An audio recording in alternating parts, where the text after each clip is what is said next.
Did you know that one of Apple's most acclaimed TV shows, Severance, wasn't edited on a Mac in the traditional sense? Stick around to find out how remote editing is reshaping the industry and what it reveals about Apple's hardware limitations. Welcome to the Apple Daily News. This podcast is created by Generative AI. Today is March 30th, 2025, and we've got a lot to unpack, from Apple's AI struggles to exciting new apps making waves. Let's dive in.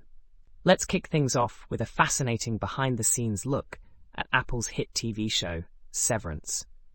A recent promotional video revealed that the editing for the show was done using Jump Desktop, a remote desktop software. This allowed editors to work on a Mac remotely rather than directly on the machine in front of them.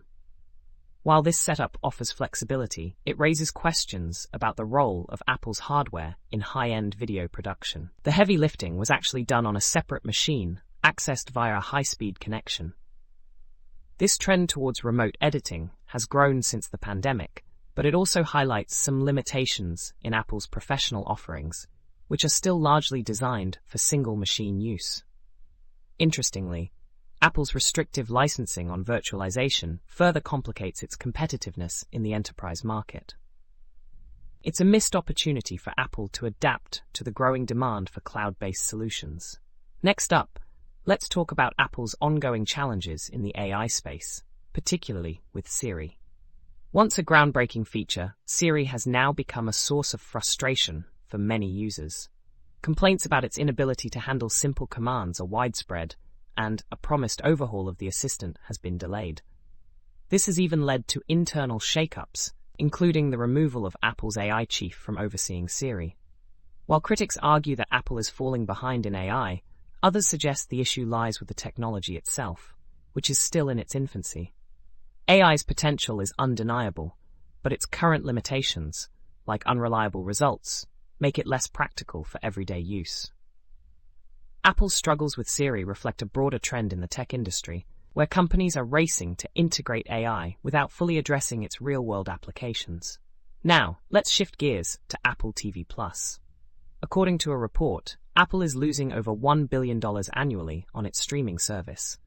Despite investing billions in original programming, including hits like Ted Lasso and The Morning Show, Apple TV+ has struggled to compete with giants like Netflix and Disney+. With an estimated 40.4 million subscribers, it lags far behind Netflix's 301 million. Apple has tried to stay competitive by bundling Apple TV Plus with other services, but the streaming wars are fierce. On the bright side, Apple's productions have earned over 2,500 nominations and 538 awards, showcasing the quality of its content. However, the financial losses highlight the challenges of breaking into an already saturated market. On the security front, macOS 15.4 introduces a significant update to its endpoint security framework with new TCC, transparency, consent, and control events. These events allow developers to monitor when permissions for sensitive user data are granted or revoked. This is a big step forward in combating malware that exploits TCC vulnerabilities. Developers can now create tools to respond to these changes in real time, enhancing macOS security. While the update is a welcome improvement, there's still room for further enhancements in future updates. In the world of apps, Venu is making waves as a social planning tool. This app helps users discover and organize events like concerts, nightlife, and local festivals.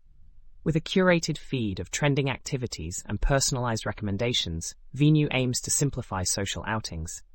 It even lets users manage RSVPs and invite friends who don't have the app. The app has been praised for its ease of use and ability to connect people. If you're looking for a way to spice up your social life, Venu might be worth checking out. For Ubuntu users, there's some news about passkey support, or the lack thereof. While Apple, Google, and Microsoft have embraced passkeys as a secure authentication method, Ubuntu's support is limited. Users can access passkey functionality through browsers like Chrome, but the experience isn't as seamless as on other platforms. Third-party apps like KeePass.xc offer some solutions, but they require additional hardware for full functionality. It's clear that Ubuntu has some catching up to do in this area.